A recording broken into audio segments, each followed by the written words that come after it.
Tanam di rumah. Su tanam kok belum? Sudah. Oke. Tadi saya senang. Anak-anak sudah tanam kurus, tanam lombok ini.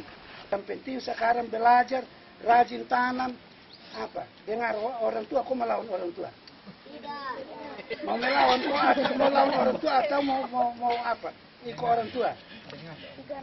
Ikut orang tua. Begitu. Tapi saya senang ini pasti anak bapak semua karena tadi semua bilang tanam. Sekolah gratis kok. Banyak sekarang orang tua bilang ada sekolah gratis kok mau kasih sekolah anak. Sekarang tidak ada yang gratis. Sebenarnya bilang sekolah gratis kita tanam kita pelihara nanti kamu sudah biasa. Kamu karena mau parut kunyit untuk minum itu mau beli saja susah. Karena banyak orang tuh karena mau parut kunyit untuk minum itu mau beli saja susah. Karena banyak orang tadi saya dengar banyak orang yang sudah angkat bilang tanam pinang, tanam.